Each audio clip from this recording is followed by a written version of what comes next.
તો નમસ્કાર દર્શક મિત્રો, ઘણા બધા લોકોની ફેસબુક પર કોમેન્ટ હતી કે જે તમારી રેડ ચટણી છે એમાં લિટલ બીટ ચેન્જીસ કેમ છે. તો એનું કારણ એકમાત્ર એ છે કે આપણે રેડ ચટણીમાં ફૂડ કલર નથી વાપરતા અને બીટરૂટ થી આપણે એને લાલ કરીએ છીએ. ફૂડ સેફ્ટીના રૂલ્સ એન્ડ રેગ્યુલેશનને ફોલો કરીને આપણે ફૂડ કલર નથી વાપરવાનો. અને આ વિડીયોની સાથે મેં એ વિડીયો જોઈન કર્યો છે કે જેમાં તમને ખ્યાલ આવશે કે રેડ ચટણી બને છે કઈ રીતે અને એક હેલ્ધી ચટણી સર્વ કરવા માટેનું આ એક પગલું છે.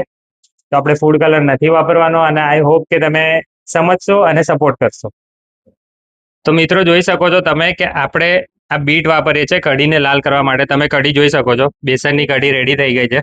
હવે આ બેસનની કઢીમાં આપણે આ બીટને ક્રશ કરીને કઢીને લાલ કરવાની છે. લાલ કલર નથી વાપરવાનો, ફૂડ કલર આવે છે એ નથી વાપરવાનો. આપણે આ બીટથી આને લાલ કરવાની છે. તો જો બીટ ક્રશ કરી દીધું છે આપણે. તો તમે જોઈ શકો છો આપણે બીટ ક્રશ કરી દીધું છે અને હવે આપણે એને કઢીમાં નાખવાનું છે. આ સમોસાની કઢી આપણે રેડ કરવાની છે ફૂડ કલર વગર બીટથી, જેથી હેલ્ધી કઢી આપણને બધાને સર્વ કરવાની મળે. જોઈ શકો છો તમે કે કઢી આપણી જે સમોસાની ચટણી છે એ રેડ થઈ ગઈ છે, એ પણ બીટથી, કોઈ ફૂડ કલર નહીં.